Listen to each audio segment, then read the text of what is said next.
Assalamualaikum warahmatullahi wabarakatuh. Selamat pagi anak-anak. Hari ini pembelajaran kedua tematik. Kita belajar tematik tema 5 subtema 2 pembelajaran kedua. Nah, kalian sudah sarapan pagi tadi? Nah, apakah kalian ada yang sarapan dengan telur ayam? Nah, lezat bukan? Salah satu manfaat sarapan adalah memberikan energi bagi tubuh untuk beraktivitas pada pagi hari. Nah, telur merupakan salah satu makanan protein yang sangat berguna bagi kesehatan tubuh. Tahukah kamu berasal dari manakah telur ayam yang kamu makan saat sarapan? Tentunya dari ayam, karena berasal dari telur ayam. Dari manakah kita mendapatkan telur ayam? Kita bisa beli di warung misalnya, beli di pasar, atau ada yang menernak sendiri telur ayam. Nah, sekarang kalian lihat halaman 61. Nah, jelaskan mengenai rantai makanan dan tuliskan pada tempat yang tersedia di halaman 61. Nah, kalian tuliskan di sini, jelaskan tentang rantai makanan. Nah, setelah selesai, kalian jawab pertanyaan-pertanyaan yang ada di halaman tersebut. Nah, apakah yang dimaksud aliran energi pada sebuah rantai makanan? Apakah hubungan antara rantai makanan dengan aliran energi? Jelaskan peran produsen penting dalam sebuah rantai makanan. Dan rantai makanan pada puncak disebut konsumen puncak. Apabila konsumen puncak punah, apa yang akan terjadi pada konsumen 1 dan konsumen 2? Nah, kalian boleh cari referensinya di buku atau boleh kalian cari referensinya di internet. Nah, setelah itu kalian bersama dengan orang tua buatlah sebuah rantai makanan yang terdiri atas satu produsen dan terdiri dari 4 tingkatan konsumen dan satu pengurai. Misalnya yang kayak contoh yang tadi pagi Ibu jelaskan, misal ada padi dimakan oleh tikus dimakan oleh ular dimakan oleh elang, lalu elang mati diuraikan oleh humus. Nah, seperti itu siklusnya. Ada 4, 1, 2, 3, 4 dan pengurai. Nah, selanjutnya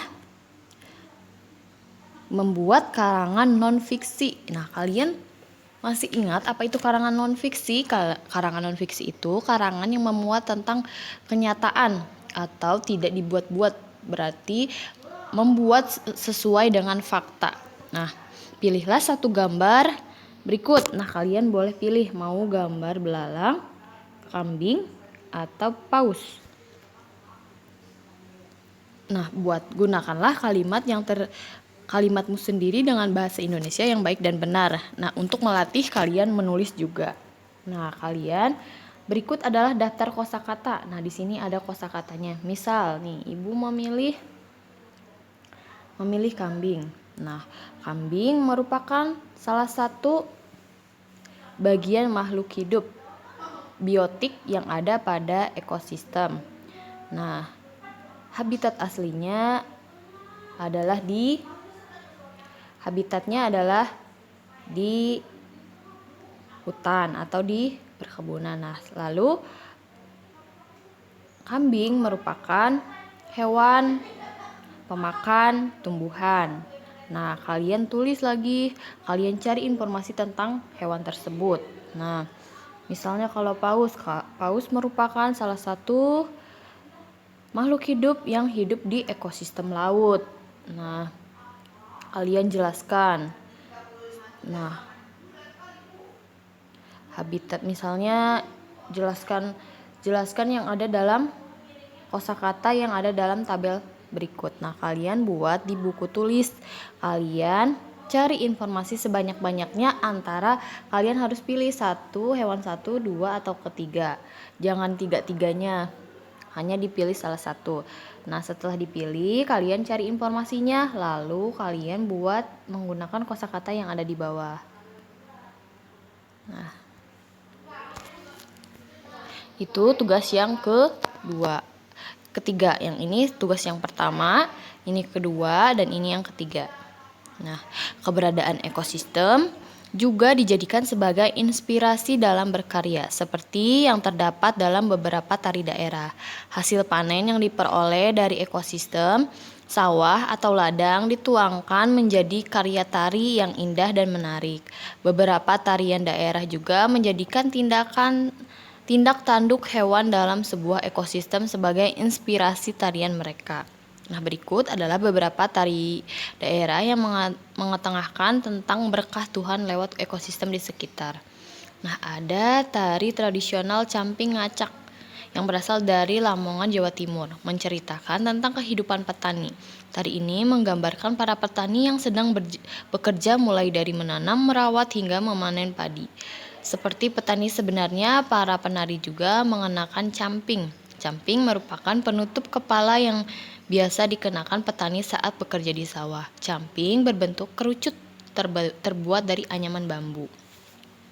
Nah, serta ada tari Alang Babega dari Minangkabau, Sumatera Barat, merupakan sebuah tarian khas daerah yang menggambarkan burung elang yang melayang-layang di udara.